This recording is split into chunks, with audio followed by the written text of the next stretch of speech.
Hi అండి, అందరికీ నమస్తే. నేను గోపిచంద్. సార్వత్రిక ఎన్నికలు మరి కొద్ది రోజుల్లో జరగబోతా ఉన్నాయి. ఈ నేపథ్యంలో కూడా అందరి దృష్టి కూడా రాజకీయ పార్టీల మేనిఫెస్టోలపైనే కేంద్రీకృతమై ఉంది. ఏ పార్టీ మేనిఫెస్టో ఎట్లా ఉండబోతుంది, ఎట్లా ఉంటుంది, ఏ విధంగా కూడా ఆ మేనిఫెస్టో ప్రజలకు అమలవుతుంది, అమలు చేస్తారనేది కూడా ప్రధానంగా అందరి దృష్టి కూడా ఆ మేనిఫెస్టోలపై ఫోకస్ అయి ఉంది. ఇటు అధికార వైఎస్ఆర్ పార్టీ చూసుకుంటే కనుక నవరత్నాల పేరిట మేనిఫెస్టో అనేది కూడా ప్రకటించేసిన పరిస్థితి అయితే కనిపిస్తూ ఉంది. ముఖ్యమంత్రి వైఎస్ జగన్మోహన్ రెడ్డి ఇటీవలే మేనిఫెస్టోను కూడా 2024కు సంబంధించి నవరత్నాల మేనిఫెస్టోను కూడా ప్రకటించేశారు.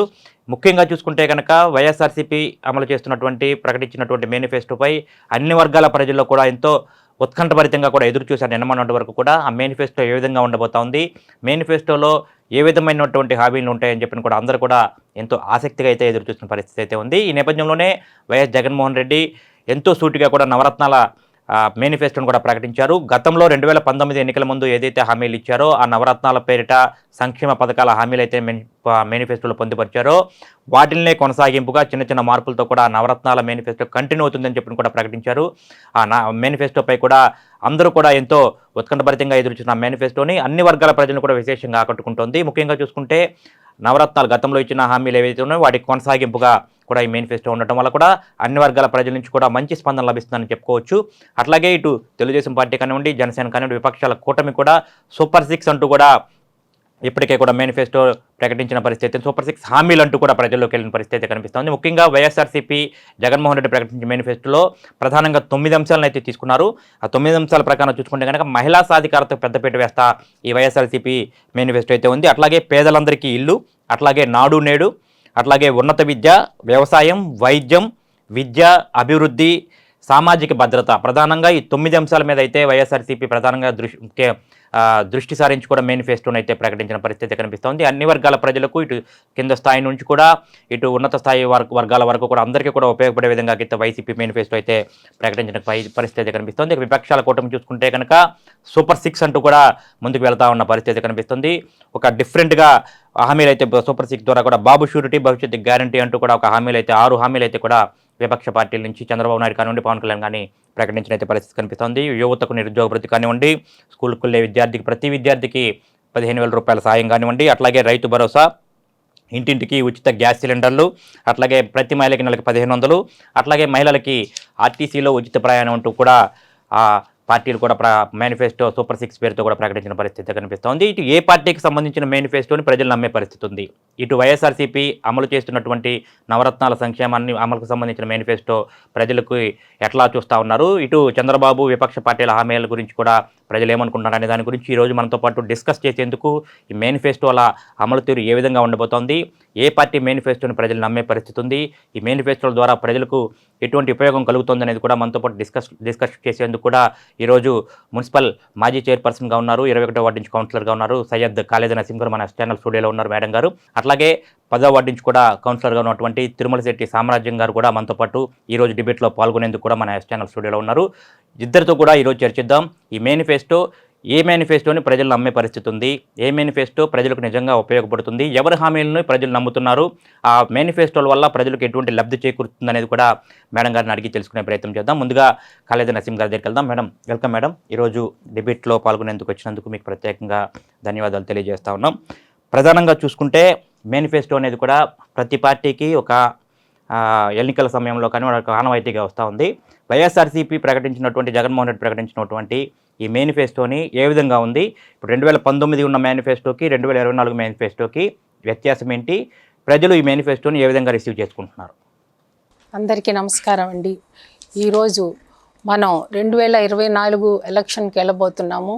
దీని సందర్భంగా మా నాయకులు శ్రీ జగన్మోహన్ రెడ్డి గారు విడుదల చేసిన మేనిఫెస్టో 2019లో ఏదైతే మేనిఫెస్టో నవరత్నాలతో మనకి తను ఆ మేనిఫెస్టోని ప్రమాణపూర్తికంగా ఒక ఖురాన్ లాగా, ఒక బైబిల్ లాగా, ఒక భగవద్గీత లాగా జనాల్లోకి తీసుకొచ్చారు. అది తీసుకురావటం అయితే తీసుకొచ్చి 99% పూర్తి చేసి ప్రజల నమ్మకాన్ని 100% పొందారు. అదేవిధంగా 2024 మేనిఫెస్టో కూడా ఇంచుమించు అలాగే ఉంది. ఇంకా ఇంకా మెరుగుపరిచి ఈ మేనిఫెస్టో విడుదల చేశారనే నేను నమ్ముతున్నాను. ఈ మేనిఫెస్టోలో ప్రజలందరికీ, అన్ని వర్గాల వారికి న్యాయం చేకూరుతుందని నమ్ముతున్నాను.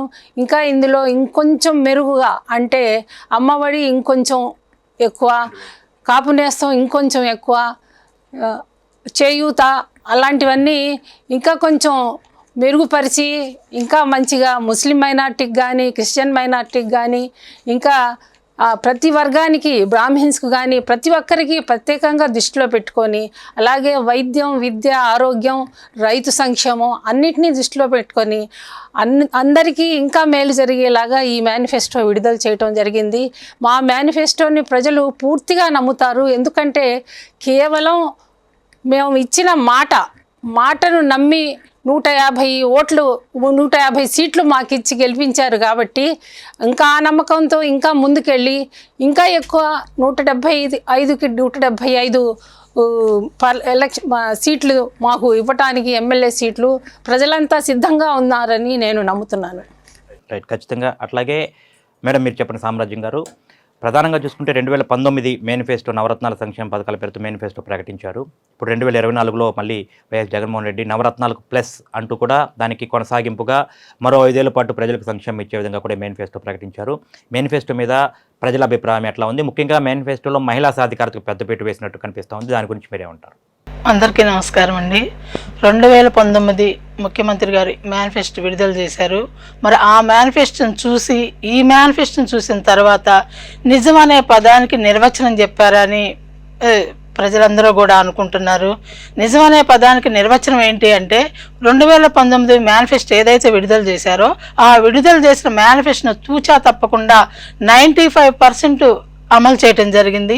మళ్ళీ 2024 మేనిఫెస్టో చూసిన తర్వాత ఖచ్చితంగా పోయిన 2019 మేనిఫెస్టో ఎలా అయితే సంక్షేమ పథకాలు కానివ్వండి, స్కీమ్స్ కానివ్వండి, ఎలా అయితే అందరికీ అందే విధంగా చూశారో ఇప్పుడు కూడా అలాగే చూస్తారో, ఖచ్చితంగా పేద ప్రజలకు అందరికీ అన్ని స్కీమ్స్ అందేలాగా చూస్తారనే నమ్మకం అయితే పెట్టుకున్నారు జగన్మోహన్ రెడ్డి గారి మీద.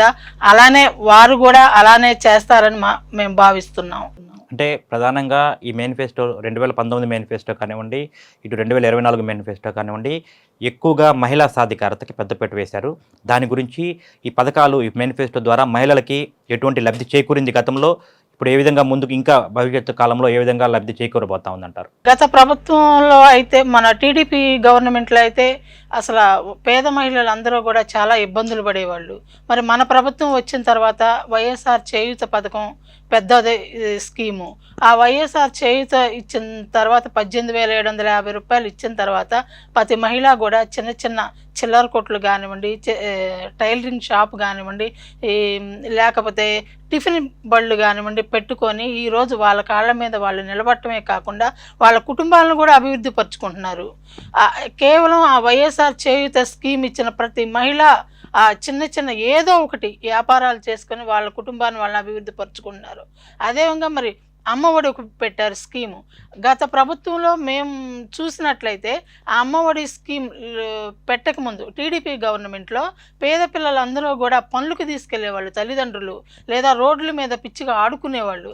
అలాంటి తల్లిదండ్రులు ఈరోజు జగన్మోహన్ రెడ్డి గారు అమ్మఒడి అనే స్కీమును పెట్టిన తర్వాత పిల్లలందరినీ కూడా తల్లిదండ్రులు బడికి పంపిస్తున్నారు. ఆ పిల్లలు కూడా ఈరోజు చక్కగా యూనిఫామ్ వేసుకొని, బూట్లు వేసుకొని వెళ్తుంటే తల్లిదండ్రుల దగ్గర నుండి స్కూల్ దగ్గర దించి మళ్ళీ తీసుకొచ్చుకుంటున్నారు కేవలం అమ్మఒడి ద్వారానే. అమ్మఒడి స్కీమ్ అనేది చాలా పవిత్రమైనది, చాలా గొప్పది. ఎందుకంటే సమాజంలో పేదరికాన్ని నిర్మూలించాలి అంటే అది విద్యతోనే సాధ్యం. కాబట్టి ఆ విద్యకి అంత పెద్దపీట ఇచ్చిన జగన్మోహన్ రెడ్డి గారికి పేద ప్రజలే కాదు అందరూ కూడా చేతులెత్తి నమస్కరిస్తున్నారు. కాబట్టి ఇదే విధంగా సంక్షేమ పదాలు ఇంకో 10-15 సంవత్సరాలు ఈ విధంగా అందిస్తే సమాజంలో పేదరికాన్ని అనేది రూపుమాపొచ్చు అనేది ప్రజలందరూ ఆలోచిస్తున్న విషయం ఇది. అట్లాగే మేడం, కాళేశ్వర నరసింహ గారు మీరు చెప్పండి. ముఖ్యంగా ఇటు విద్య, మేడం గారు చెప్పినట్లుగా విద్య, వైద్యానికి వైఎస్ఆర్సీపీ ప్రభుత్వం ముందు నుంచి ఏదైతే గతంలో చెప్పిన ప్రకారంగా కూడా మొట్టమొదటి ప్రాధాన్యత ఇచ్చింది. ఇటు మహిళా సంక్షేమ, మహిళా సాధికారత అంటే మహిళలకు ఉపయోగపడే విధంగా పథకాలు ఇవ్వడంతో పాటు ఆర్థిక భరోసా కల్పించడంతో పాటు ఇటు విద్య, వైద్యం, ఆరోగ్యం మొత్తానికి కూడా ఎక్కువ ప్రాధాన్యత ఇచ్చింది. ఈ నవరత్నాలు ఇప్పుడు మేనిఫెస్టోలో ప్రధానంగా ఉన్న మేనిఫెస్టోలో కూడా ఇటు మహిళా సాధికారతతో పాటు విద్యా వైద్యానికి కూడా ప్రాధాన్యత ఇస్తున్నట్టు కూడా ముఖ్యమంత్రి జగన్మోహన్ రెడ్డి చెప్పారు. దాని గురించి ఏమంటారు? ముందుగా ఉమెన్ ఎంపవర్మెంట్ అంటే దాని గురించి చెప్తాను. ఉమెన్ ఎంపవర్మెంట్ అంటే మహిళలకు అధికారాలు ఇవ్వటం. ఈరోజు మనం అసెంబ్లీలో కానివ్వండి, శాసన మండలిలో కానివ్వండి, అలాగే స్థానిక సంస్థల్లో కానివ్వండి, పంచాయతీల్లో కానివ్వండి, ఎక్కడ చూసినా మీరు దాదాపు 50% మించే అధికారాలు ఇవ్వటం జరిగింది మహిళలకి. మహిళలకి అవకాశం ఇవ్వటం వల్ల మహిళలు ఎలా వాళ్ళు తమను తాము నిరూపించుకుంటున్నారో, అలాగే తమ సార్థకతను ఎలా చూపిస్తున్నారో అందరూ చూస్తున్నారు. ఈరోజు మహిళలకు దొరుకుతున్న గౌరవం నాకు తెలిసి దేశంలో ఎక్కడ ఏ రాష్ట్రంలోనూ దొరకటం లేదు. అలాగే ఈ కార్పొరేట్ సంస్థల్లో అయితే ఏకంగా 56% మహిళలకు ఇవ్వటం జరిగింది. అందరూ ఎంతో సమర్థవంతంగా, ఎంతో బాధ్యతగా తమ బాధ్యతలు నిర్వహిస్తూ జగన్మోహన్ రెడ్డి గారు ఇచ్చిన ఎంపవర్మెంట్ 100కు 100% సార్థకం అయిందని అందరూ ఒప్పుకుంటున్నారు, ప్రతిపక్షాలతో సహా. అలాగే వైద్యానికి, విద్యకి పెద్దపీట వేయటం అనేది మామూలుగా పేదవాళ్లలో, మధ్యతరగతి వాళ్ళలో నిర్లక్ష్యం చేసేది వైద్యం అనేది ఆరోగ్యాన్ని మహిళలు ముఖ్యంగా పిల్లలకి ఏమన్నా జ్వరాలు వస్తే వాళ్లకు కొంచెం పట్టించుకుంటారేమో, కానీ తమకు వస్తే ప్రాణాల మీదకి వచ్చేదాకా అలాగే చూస్తూ కూర్చుంటారు. ఎందుకు? డబ్బులకు భయపడి, ఖర్చు అవుతాయని భయపడి. ఈరోజు ఆ పరిస్థితి లేదు. ప్రతి 2 కిలోమీటర్లకి ఒక మనం అర్బన్ హెల్త్ సెంటర్స్ పెట్టాము. ఆ అర్బన్ హెల్త్ సెంటర్లో 60 పరీక్షలు ఉచితంగా నిర్వహిస్తున్నారు. ప్రతి అర్బన్ హెల్త్ సెంటర్కి ఒక డాక్టరు, పిహెచ్సి డాక్టర్ ఒకరు ఉంటున్నారు. దాంతోపాటే ఒక స్పెషలిస్ట్ను కూడా పెట్టాలని నిర్ణయించాము. అది ఇంకా పూర్తి స్థాయిలో ఇంప్లిమెంట్ కాలేదు, అది కూడా త్వరలో పూర్తి చేశాము. అట్లాగే విద్య అనేది ఈరోజు పిల్లలు చదువుకొని పిల్లల తల్లిదండ్రులను ఎంతో పెద్ద ఉన్నత స్థానాలకి తీసుకెళ్తారనటంలో ఎలాంటి సందేహం లేదు. పిల్లలు చదువుకొని వాళ్ళు ఎంతో పెద్ద ఉద్యోగాలు చేస్తూ, ఎంతో సహాయం గవర్నమెంట్ నుంచి పొందుతూ వాళ్ళు ఎంతో ఉన్నత స్థాయికి చేరటం అనేది ఇది పేదరికాన్ని నిర్మూలించడానికి వేసిన తొలిమెట్టుగానే భావిస్తాను. అలాగే మనం నాడు నేడులో స్కూళ్ళు ఎంతో అభివృద్ధి చెందించారు. ఏదైతే పాతకాలంలో బాత్రూములు కానీ, క్లాస్ రూములు కానీ ఏది చూసినా ఆ దుర్గంధంతో నిండిపోయి ఉండే స్కూళ్ళల్లో పిల్లలు బాత్రూంలకు వెళ్ళటానికి శంకించేవారు. అలా కాకుండా ఈరోజు ఎంతో ఆధునికంగా క్లాస్ రూములు కానీ, గ్రీన్ బోర్డ్స్ కానివ్వండి, ఫ్యాన్లు కానివ్వండి, కుర్చీలు, టేబుళ్ళు కానివ్వండి, ప్రతి ఒక్కటి ఎంతో నిశ్చితంగా చూసి, ల్యాప్టాప్లు కానివ్వండి, పిల్లలకి ట్యాబ్లు కూడా ఇస్తున్నారు 8వ తరగతి పిల్లలకి. అలాగే స్కూల్లో సిస్టమ్ అంతా మార్చి ఆధునికంగా పిల్లలకు ఇంగ్లీష్ మీడియం చెప్పడం కానివ్వండి, దేనిలోనూ తీసిపోకుండా ఎంతో ఉన్నతంగా తీర్చిదిద్దుతున్నారు. అలాగే హాస్పిటల్స్ గురించి ముందే చెప్పాను. ఇలాంటివన్నీ మధ్యతరగతి వాళ్ళకి, దిగువ మధ్యతరగతి వాళ్ళకి ఎక్కువ ఉపయోగపడి వాళ్ళు ఎంతో ఆనందంగా ఈ సర్వీసులన్నీ వాళ్ళు తీసుకుంటున్నారంటే వాళ్ళు పొందే ఆనందం అంతా ఇంత కాదు. ఖచ్చితంగా మీరు అన్నట్లు స్కూల్స్ వైద్యం గురించి చెప్పారు. విద్య గురించి ఒకసారి కనుక మనం చూసినట్లయితే గతంలో 5 సంవత్సరాల క్రితం స్కూల్స్ ఎట్లా ఉండేది, ఇప్పుడు స్కూల్స్ పరిస్థితి ఎట్లా ఉండేది అంటే ఈ ప్రతిపక్షాలు కొన్ని పార్టీలు విమర్శిస్తూ ఉన్నాయి. ముఖ్యంగా అభివృద్ధి ఏం జరగలేదు, రాష్ట్రంలో అభివృద్ధి కుంటుపడిపోయింది, సంక్షేమం మీద దృష్టి సారించారు కానీ అభివృద్ధి పట్టించుకోవట్లేదని. స్కూల్స్ డెవలప్మెంట్ కూడా ఒక అభివృద్ధి కిందకే వస్తుంది కదా. స్కూల్ డెవలప్మెంట్ అనేది ఒక బిల్డింగ్కి మనము పునాది ఏమిటో ఎలా ఉంటుందో స్కూళ్ళు కూడా ఒక సొసైటీకి స్కూల్ అనేది అలాంటిదే. ఏ సొసైటీ అయితే విద్యావంతులుగా ఉండి వాళ్ళు సంస్కారవంతులుగా మారి సొసైటీని చక్కదిద్దుకోగలరో దానికి బేసిక్ ఫౌండేషన్ అనేది స్కూల్ అని నేను నమ్ముతాను. ఈ రోజుల్లో పిల్లలు డ్రాప్అవుట్స్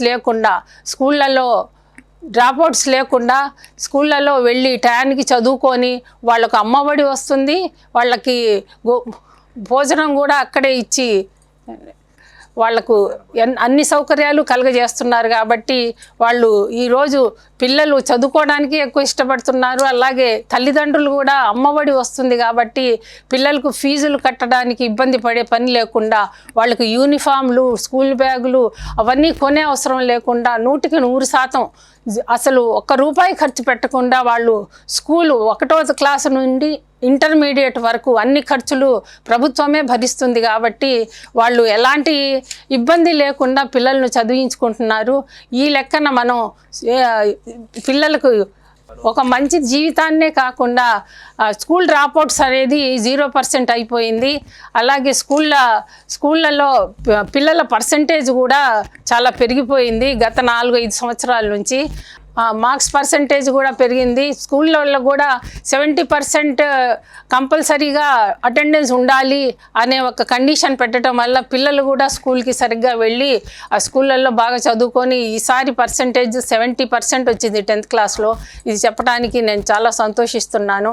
అలాగే మన మన్యం జిల్లాలో 96% పర్సంటేజ్ పాస్ అయ్యారు.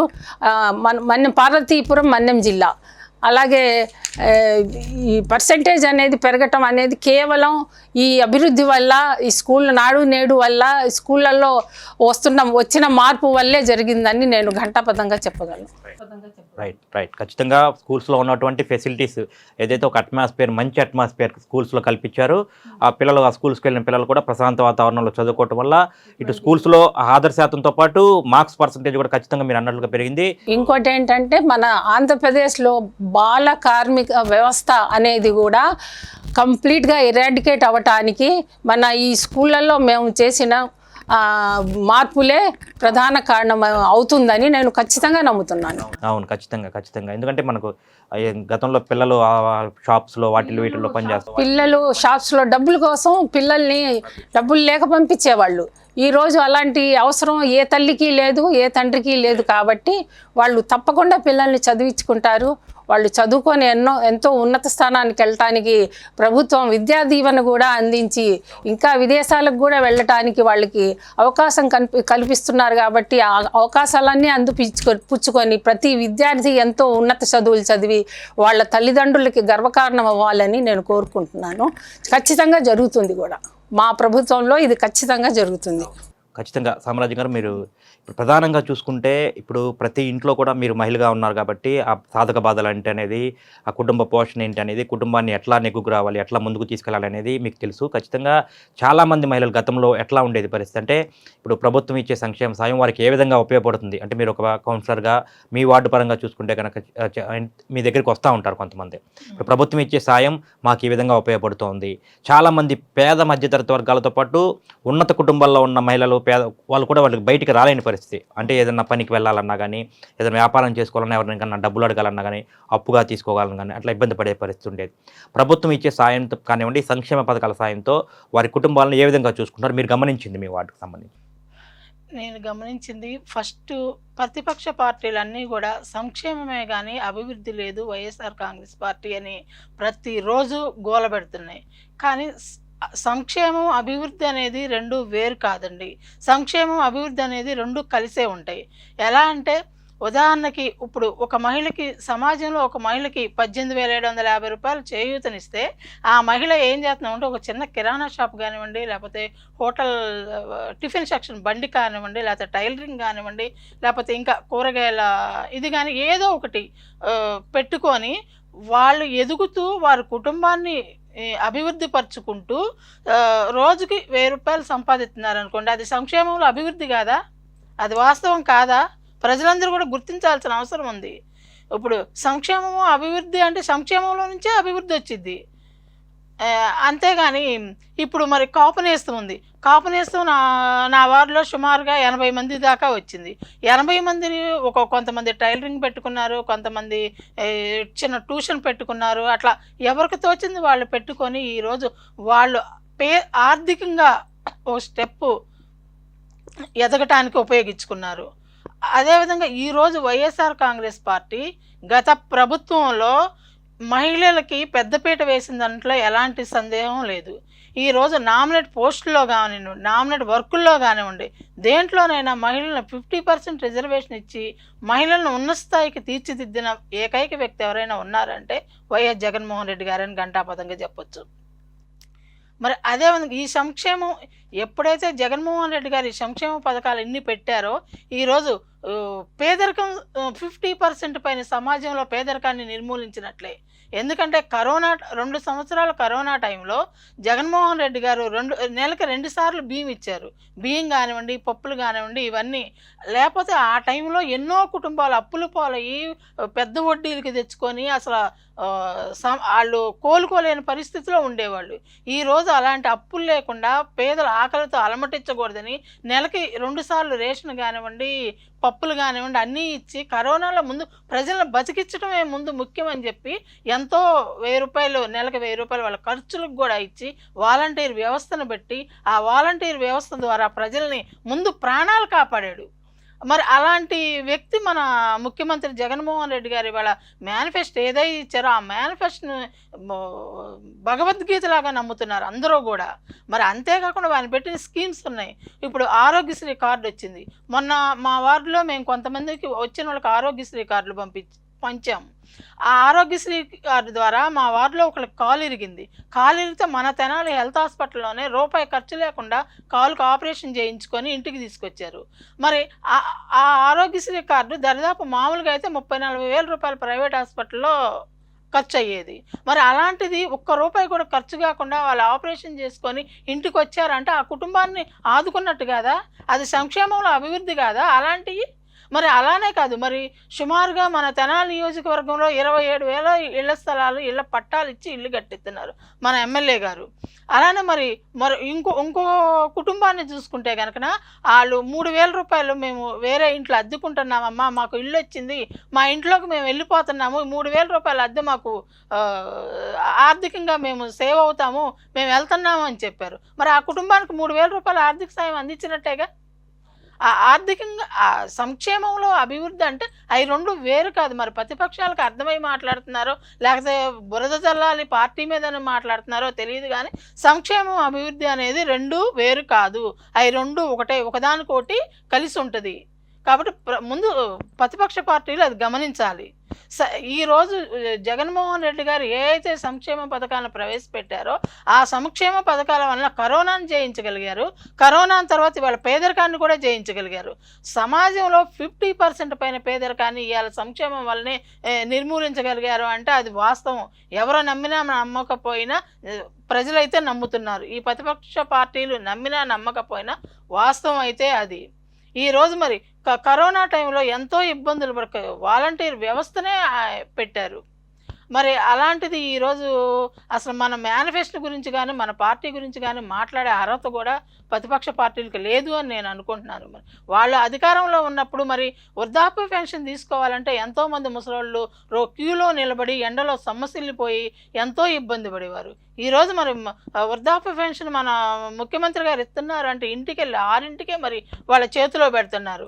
ఎప్పుడైతే వృద్ధాప్య పెన్షన్ 3,000 వాళ్ళ చేతిలో పెడుతున్నారో ఆ వృద్ధులు ఎప్పుడైనా ఇంట్లో టిఫిన్ ఉన్నా లేకపోయినా కొంతమందికి బీపీలు, షుగర్లు, ఎన్నో అనారోగ్య పరిస్థితులు ఉంటాయి. గబక్కనే ఆ డబ్బులు వాళ్ళు వెళ్ళి టిఫిన్ బండి దగ్గర ఉండి ఇడ్లీ తినేసి టీ తాగేసి వాళ్ళ ఆరోగ్యాన్ని కూడా మెరుగుపరుచుకుంటున్నారు. అలాంటి స్కీమ్ అది ఆ ప్రతిపక్షాలు ఏంటంటే ప్రతిదాన్ని భూతద్దంలో పెట్టి చూస్తున్నారు. మనం పెట్టిన స్కీమ్ జగన్మోహన్ రెడ్డి గారు ఏవైతే మేనిఫెస్టో పెట్టారో అవన్నీ కూడా తూచా తప్పకుండా ఆయన చేశారు. కాబట్టి రాబోయే ఎన్నికల్లో కూడా ప్రజలు ఇంతకన్నా ఎక్కువ తీర్పు ఇస్తారనే నేను అనుకుంటున్నాను. ఖచ్చితంగా మీరు అన్నట్లుగా కరోనా టైంలో మాత్రం ఈ సంక్షేమ సాయం అనేది కూడా లేకపోతే వందలాది కుటుంబాలు కూడా రోడ్డున పడే పరిస్థితి ఉండేది. ఎందుకంటే కరోనా టైంలో మనం ఇంట్లో నుంచి అడుగు తీసి అడుగు బయట పెట్టలేని పరిస్థితి, ఉపాధి లేదు, ఉద్యోగాలు లేవు, వ్యాపారాలు లేవు, ఎక్కడికక్కడ స్తంభించిపోయిన పరిస్థితిలో ప్రభుత్వం ఇచ్చిన సంక్షేమం, ఆ సాయం, ఆర్థిక సాయం అనేది కూడా ప్రతి కుటుంబానికి ఉపయోగపడింది. లేదంటే కనుక ఆ కుటుంబాలు మొత్తంగా కూడా చిన్నాభిన్నమైన పరిస్థితి. మీరు అన్నట్లుగా కరోనా టైంలో ఇప్పుడు ఎమ్మెల్యే శివకుమార్ గారు ఎట్లా తిరిగారు కరోనా టైంలో 2 సంవత్సరాలు మేడం. మేము అప్పుడు ఎలక్షన్ జరగకపోయినా మేము వార్డుకి ఇన్ఛార్జిగా మేము కూడా వార్డున తిరిగి ప్రతి ఒక్కళ్ళకి సంక్షేమం అందించాము. కావాలంటే మీరు కూడా వెళ్ళి జనాలను కనుక్కోవచ్చు. ఇంకోటి ఏంటంటే మా నాయకుడు శ్రీ జగన్మోహన్ రెడ్డి గారు రూపొందించిన వాలంటీర్ వ్యవస్థ అది మా నాయకుడి బ్రెయిన్ చైల్డ్ అని నేను గట్టిగా చెప్తాను. ఆ వాలంటీర్ వ్యవస్థ అనేది మా నాయకుడి మానస పుత్రిక. అలాంటి వ్యవస్థని మేము 5 సంవత్సరాలు ఎంతో జాగ్రత్తగా అవ్వాతాతలకు పెన్షన్ ఇంటి దగ్గరే అందిస్తూ పొద్దున్నే 6ంటికి వాళ్ళకు ఎంతో సౌకర్యం కలిగించి వాళ్ళకు 5 సంవత్సరాలు ఎలా గడిచాయో కూడా వాళ్ళకు తెలియలేదు. అలాంటి వాలంటీర్ వ్యవస్థను మీరు చిన్నభిన్నం చేయడానికి 1 మంత్ ఆపారు. 1 మంత్ ఆపితే ఏమైంది? పెన్షన్ తీసుకోలేక ఎంతోమంది వృద్ధులు ఎన్ని అగచాట్లు పడ్డారో మనం అందరం చూస్తున్నాం. పైగా రివర్స్గా మీరు ఆ నింద మా మీద వేయటానికి ట్రై చేశారు. అయితే మీరు అధికారంలోకి వస్తే వాలంటీర్లు ఇవ్వకపోతే 30 మంది చచ్చిపోయారని మీరు చెప్తున్నారు. ఓకే, మేము కూడా ఒప్పుకుంటున్నాం. రేపు మా పార్టీ వస్తే మళ్ళీ వాలంటీర్ వ్యవస్థ కొనసాగుతుంది. ఒకవేళ కర్మగాలి మీరేమన్నా అయితే మీ మీ దీంట్లో ప్రతి నెల 30 మంది చచ్చిపోతారని నేను గ్యారంటీగా చెప్తా. అలాగే ప్రజలు ఏదో పిచ్చివాళ్ళు కాదు, వాళ్ళు ముందే ఊహించి మిమ్మల్ని తరిమి కొడతారని నేను 100% విశ్వసిస్తున్నాను. వాలంటీర్ వ్యవస్థ మీద కూడా ఎన్నో అపవాదాలు, వాలంటీర్ వ్యవస్థ మీద ఎన్నో అపవాదులు, అపనిందలు, అవమానాలకు గురి చేశారు. వాళ్ళు ఈ అవమానాలన్నీ భరించలేక వాళ్ళు మూకుమ్మడిగా వాళ్ళు రాజీనామా చేయటం జరిగింది. అలాంటి వాలంటీర్ వ్యవస్థను మేము ఎంతో గౌరవిస్తున్నాము. మేము అధికారంలోకి రాగానే మొదటి సంతకం వాలంటీర్ వ్యవస్థను మళ్ళీ పునరుద్ధరించడానికే మా రాష్ట్ర ముఖ్యమంత్రి జగన్మోహన్ రెడ్డి గారు సైన్ చేస్తారు. అట్లాగే మేడం, మీరు ఈ ఒక మైనార్టీ మహిళగా ఉన్నారు. తెనాలి పురపాలక సంఘానికి సంబంధించి మొట్టమొదటి మైనార్టీ చైర్పర్సన్గా, మహిళా చైర్పర్సన్గా ఉన్నారు. ఈ మైనార్టీల సంక్షేమం కోసం ప్రధానంగా ఈ నవరత్నాల మేనిఫెస్టోలో ఎటువంటి హామీలు పొందుపరిచారు? మైనార్టీల కోసం వైఎస్ఆర్సీపీ ప్రభుత్వం ఏ విధంగా కృషి చేస్తుంది వాళ్ళ సంక్షేమం కోసం? మైనారిటీల కోసం మా ప్రభుత్వం, వైఎస్ఆర్సీపీ ప్రభుత్వం పెద్దపీటే వేశారు. ఇందులో చెప్పినవి చెప్పకపోయినవి అన్ని హామీలు పూర్తి చేశారు. ఏదైతే మైనార్టీల కోసం 4% రిజర్వేషను మా మా మహానేత శ్రీ రాజశేఖర్ రెడ్డి గారు ఏదైతే 4% రిజర్వేషన్ ఉందో అది కంటిన్యూ చేస్తున్నాం మేము. ఏదైతే ఆ రిజర్వేషన్ వల్ల మా ముస్లిం మైనార్టీలో ఎక్కువ శాతం ఈరోజు ఏం చేస్తున్నారండి, ఏం పని చేస్తున్నారు? వాళ్ళు చదువుకోలేక వాళ్ళు మ్యాసన్లుగా, వాళ్ళు టైలర్లుగా, వాళ్ళు కార్పెంటర్లుగా, వాళ్ళు రాడ్ బెండింగ్ మేస్త్రీలుగా ఈ విధంగా 70% ముస్లిమ్స్ ఇలా కొనసాగుతున్నారు. మా నాయకులు శ్రీ జగన్మోహన్ రెడ్డి గారు ఆ 4% రిజర్వేషన్ కంటిన్యూ చేయటం వల్ల కొంతమంది అయినా సరే చదువుకొని బాగుపడుతున్నారు. డాక్టర్లు, ఇంజనీర్లుగా, ఐఏఎస్, ఐపీఎస్ ఆఫీసర్లు అవ్వగలుగుతున్నారని నేను చెప్పగలుగుతున్నాను. ఏదైతే మా రాజశేఖర్ రెడ్డి గారు పెట్టిన ఈ 4% రిజర్వేషన్కు నేను ఆయనకు చేతులెత్తి నమస్కరిస్తున్నాను. ఈరోజు ఆయనను నేను ఏపీ మైనార్టీల పాలిట అంబేద్కర్ గారితో పోలిస్తున్నాను. ఓకే, అట్లాగే వీళ్ళు పొత్తుల గురించి ఇప్పుడు నిన్నమన్నటి వరకు చంద్రబాబు నాయుడు ఉంటే మొన్నమన్నటి వరకు కేంద్రంలో ఉన్నటువంటి బీజేపీ నరేంద్ర మోదీ మీద కానివ్వండి, బీజేపీ ప్రభుత్వం మనకు పూర్తి స్థాయిలో విమర్శలు చేశారు. ఆంధ్ర రాష్ట్ర అభివృద్ధిని అడ్డుకుంటున్నాడు ప్రధాని నరేంద్ర మోదీని ఒక ఉగ్రవాదితో పోల్చారనమాట చంద్రబాబు నాయుడు. నిన్న మొన్నటి వరకు బీజేపీ గవర్నమెంట్తో వాళ్ళకు కుదరక ఏవేవో మాటలు చెప్పిన వాళ్ళు ఈరోజు వెళ్ళి వాళ్ళకు పాదాభివందనాలు చేసి ఆ పార్టీలో కలిసిపోవడానికి రీజన్ ఏంటో మాకైతే అర్థం కాదు. వీళ్ళకు ఏముందో అది మాకు తెలిసినా మేము ఇప్పుడు చెప్పలేము, మా సంస్కారం అడ్డొస్తుంది. కానీ ఏదైతే ముస్లిమ్స్ గురించి బీజేపీ వాళ్ళకి మంచి సదభిప్రాయం లేదనే నేను అనుకుంటున్నాను. ముస్లిమ్స్ స్వాతంత్ర సమరంలో 8 లక్షల మంది ముస్లిమ్స్ ప్రాణాలు కోల్పోయారు. ఎంతోమంది తల్లులు గర్భశోకం అనుభవించారు. ఎంతోమంది స్త్రీలు వాళ్ళ భర్తలను కోల్పోయారు. ఎంతోమంది పిల్లలు వారి అనాథలయ్యారు. అలాగే ఏదైతే జై హింద్ అనే నినాదం ఎవరండి చెప్పింది? ఆబిద్ అలీ అఫ్రానీ అనే ఒక ముస్లిం పెట్టిన ఇది మొదలుపెట్టిన నినాదం ఇది. అలాగే ఆంగ్లేయులతో తొలిసారి యుద్ధం చేసింది ఎవరండి? సిరాజుద్దౌలా అనే ఒక ముస్లిం రాజు. అలాగే సారే జహాన్ సే అచ్చా హిందూస్తాన్ హమారా అనే నినాదం అనే పాట రూపొందించిన గాయకుడు ఎవరండి? అల్లమ్మా ఇక్బాల్. ఇలా ముస్లింలు అని సపరేట్ చేయాల్సిన అవసరం లేదు. ముస్లింలు ఎప్పుడూ మమేకం అయిపోయి భారతదేశంలో ఒక భాగం ముస్లింని వేరు చేయడానికి ప్రయత్నం చేయొద్దు దయచేసి. ముస్లింలు ఈరోజు మిమ్మల్ని ఏమడుగుతున్నారు? తాజ్మహల్ కట్టమని అడగటం లేదు, మసీదులు కట్టమని అడగటం లేదు. మేము కట్టుకున్నవి కూల్చొద్దని రిక్వెస్ట్ చేస్తున్నాం మిమ్మల్ని. ఈరోజు ముస్లింల పరిస్థితిని అర్థం చేసుకొని నడుస్తున్న నాయకుడు ఎవరంటే మా నాయకుడు శ్రీ జగన్మోహన్ రెడ్డి గారు. ఆయనకే 100% ముస్లింలు సపోర్ట్ చేస్తారని నేను గాఢంగా నమ్ముతున్నాను. ఖచ్చితంగా మేడం సామ్రాజ్యం గారు. అట్లాగే పొత్తుల గురించి చూసుకుంటే కనుక ఇప్పుడు ప్రధానంగా నిన్న మొన్నటి వరకు కూడా వాళ్ళు విడివిడిగా ఒకరిపై ఒకళ్ళు, ఇప్పుడు చంద్రబాబు నాయుడు కానివ్వండి, పవన్ కళ్యాణ్ కానివ్వండి, ఇటు బీజేపీలో ఉన్న పెద్దలు కానివ్వండి, మేడం గారు చెప్పినట్టు విమర్శలు చేసుకున్నారు ఒకళ్ళ గురించి ఒకళ్ళు.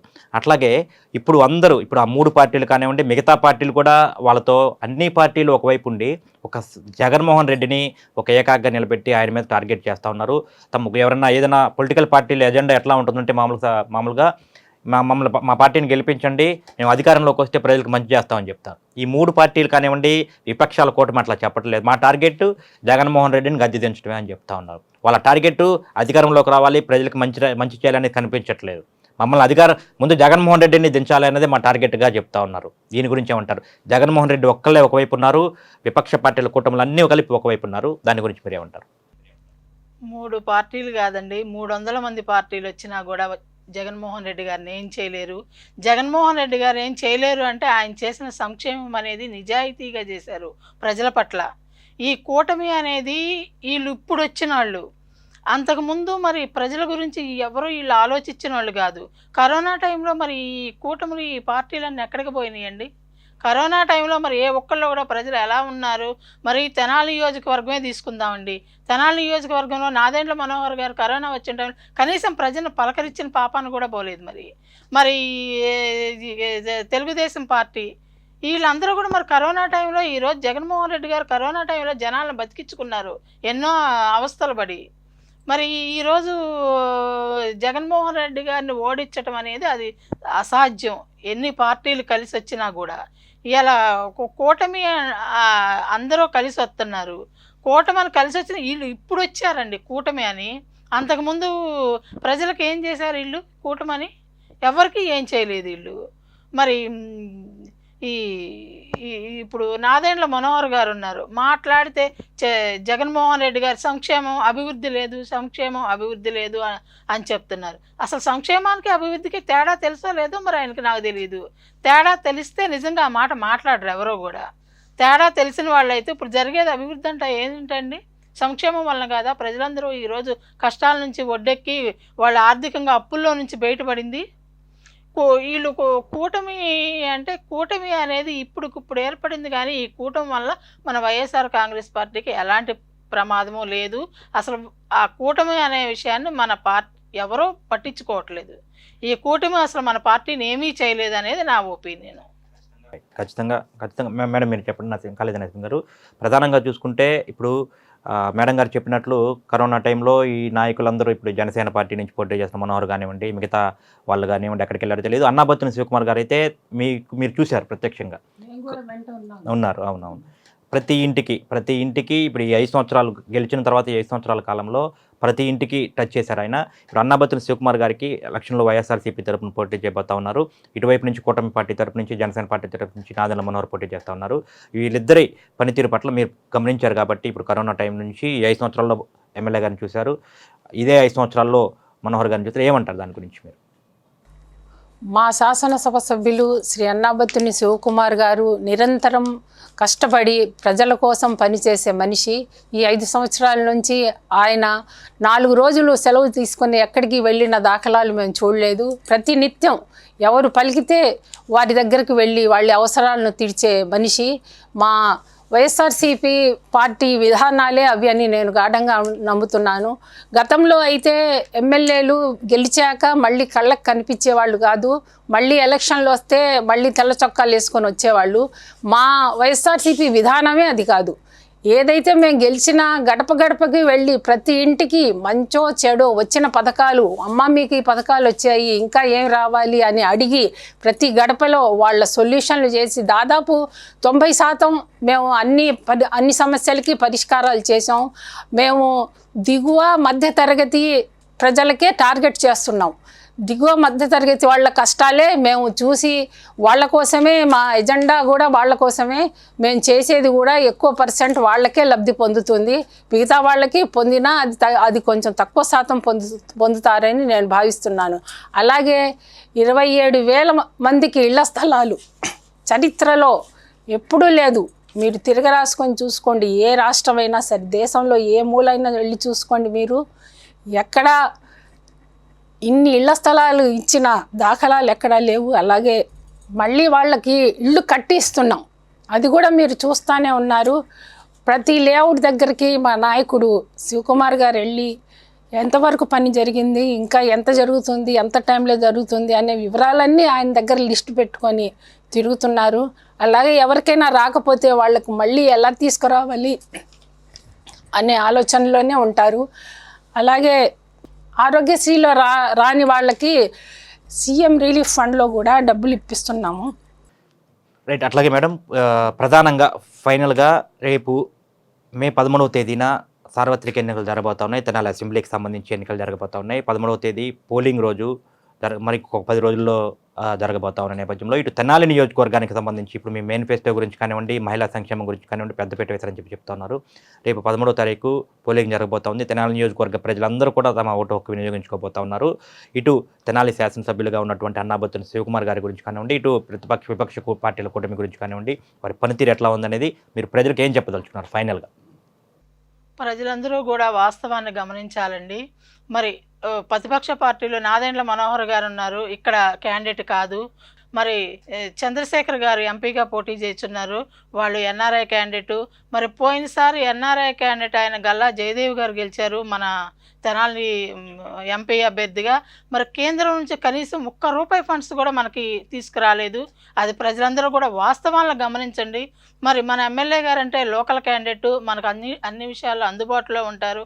ఏ సమస్య వచ్చినా ఏ టైం వెళ్ళినా కూడా మనకు అందరూ అందుబాటులో ఉంటారు.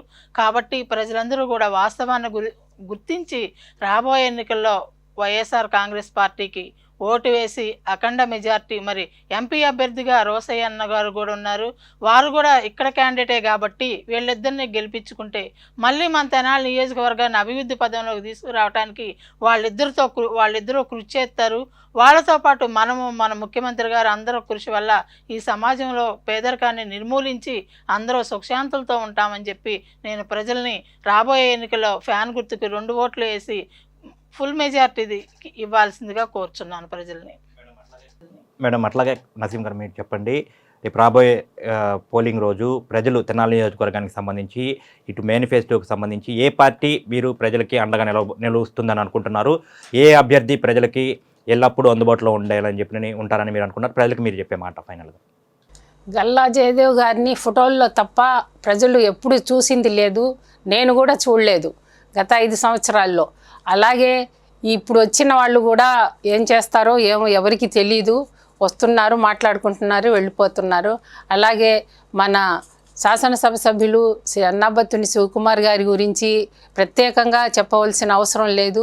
ప్రతి పేదవాడి ఇంటికి వెళ్ళి అడగండి, వాళ్ళు ఏం చెప్తారో వినండి, మేము ప్రత్యేకంగా చెప్పే అవసరం లేదు. అలాగే కిలారి రోసయ్య గారు కూడా మన ప్రాంతంలో ఎప్పుడు సంచరించే మనిషే. కష్ట సుఖాలు కానీ కేంద్రం నుంచి ఫండ్స్ కానీ ఆయన తీసుకొస్తారని నేను గాఢంగా నమ్ముతున్నాను. ఎందుకంటే మా వైఎస్ఆర్సీపీ విధానమే అది. ఏదంటే ఎప్పుడు పేదరికం నిర్మూలించటం అనేది మెయిన్ అజెండా మాది.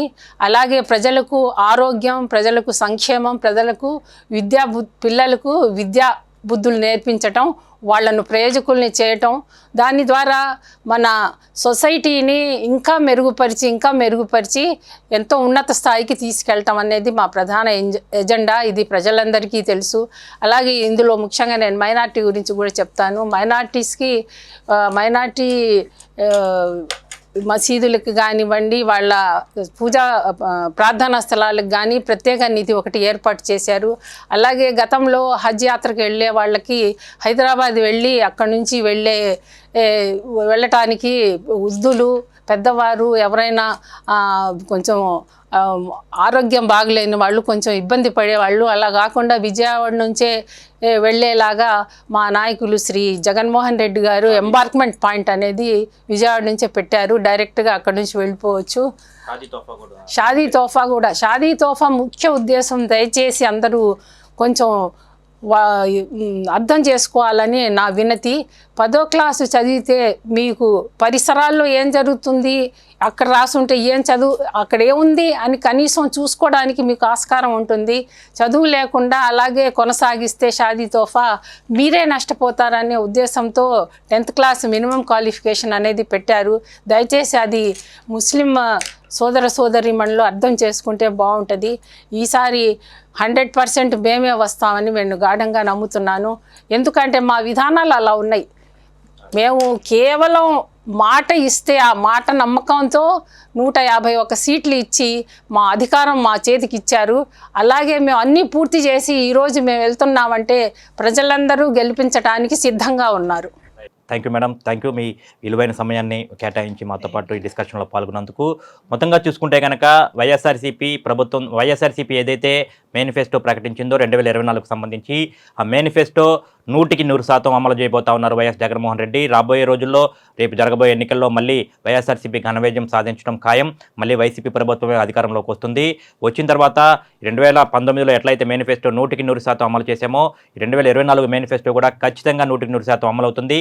అన్ని వర్గాల ప్రజలకు మంచి జరుగుతుందని చెప్పి కూడా చెప్తా ఉన్న పరిస్థితి అయితే ఉంది. అట్లాగే ముఖ్యమంత్రి వైఎస్ జగన్మోహన్ రెడ్డి ఏదైతే హామీలు ఇచ్చారో, ఏదైతే అమలు చేయగలమో అదే హామీలను కూడా మేనిఫెస్టోలో పొందుపరిచారు. అమలు చేయగలిగినటువంటి హామీలను మాత్రమే మేనిఫెస్టోలో ఉన్నాయి. వాటిని ఖచ్చితంగా ప్రజలు నమ్ముతారు. వైఎస్ఆర్సీపీ మేనిఫెస్టో అంటే ప్రజలందరికీ కూడా ఒక ప్రత్యేకమైనటువంటి గుర్తింపు, గౌరవం ఉంది. ఖచ్చితంగా జగన్మోహన్ రెడ్డి చెప్పాడంటే చేస్తాడంతే అని చెప్పి కూడా వీరు చెప్తా ఉన్న పరిస్థితి కనిపిస్తోంది. ఇట్లాగే ప్రతిపక్ష పార్టీల మాటలను కూడా ప్రజలు నమ్మే పరిస్థితి లేదు. గతంలో 2014లో మూడు పార్టీలు కలిసి కూటమిగా ఎట్లయితే వచ్చి ప్రజలు మోసం చేశారు, అధికారంలోకి వచ్చిన తర్వాత ఏ ఒక్క హామీ అమలు చేయలేదు కాబట్టి వాళ్ళని ఓడించారు. 2019లో జగన్మోహన్ రెడ్డి మీద నమ్మకం ఉంది కాబట్టి జగన్మోహన్ రెడ్డిని గెలిపించారు. జగన్మోహన్ రెడ్డిని ప్రజలు ఇచ్చిన నమ్మకం ప్రకారంగా మేనిఫెస్టోని 100% అమలు చేశారు. అదే విధానంతో 2024 ఈ మేనిఫెస్టోలో కూడా అమలు చేయబోతా ఉన్నారు. ప్రజలందరికీ కూడా వైఎస్ఆర్సీపీని ప్రభుత్వంలోని అధికారం తీసుకొచ్చేందుకు సిద్ధంగా ఉన్నారని చెప్తున్నారు. అట్లాగే తెనాలి నియోజకవర్గానికి సంబంధించి ఎమ్మెల్యేగా ఉన్నటువంటి అన్నాబత్తుని శివకుమార్ ఈ 5 సంవత్సరాల్లో కంటికి నిద్ర లేకుండా కూడా పనిచేసిన పరిస్థితి ఉంది. ప్రతి గడపకు వెళ్తా ఉన్నారు. ప్రతి కరోనా సమయంలో కూడా ఎక్కడికి వెళ్లకుండా కూడా తెనాలి ప్రజలకు అండగా నిలిచారు. కరోనా సమయంలో ప్రభుత్వ సాయం ఈ ఎమ్మెల్యే శివకుమార్ అండా లేకపోతే ప్రజల పరిస్థితి ఎంతో దారుణంగా ఉండేదని చెప్తా ఉన్నారు. ఇక్కడ వలస నేతలు ఇతర ప్రాంతాల నుంచి వచ్చి ఇక్కడికి వచ్చి చెప్పి ఎలక్షన్ టైంలో ఇక్కడికి వచ్చే పార్టీల నాయకుల మాటలు నమ్మొద్దు. ప్రజలందరూ కూడా సిద్ధంగా ఉన్నారు. రేపు రాబోయే ఎన్నికల్లో వైఎస్ఆర్సీపీ ప్రభుత్వాన్ని, ఎమ్మెల్యేగా అన్నాబత్తుని శివకుమార్ని మరోసారి ఖచ్చితంగా గెలిపించుకునేందుకు ప్రజలందరూ సిద్ధంగా ఉన్నారని చెప్పి కూడా ఇటు కాళేజీ నరసింహ గారు అట్లాగే సామ్రాజ్యం గారు కూడా చెప్తా ఉన్న పరిస్థితి. ఇది ఈనాటి డిబేట్ కార్యక్రమం. రేపు మరో ముఖ్యమైన అతిథితో మళ్ళీ కలుద్దాం. అంతవరకు సెలవు. నమస్తే.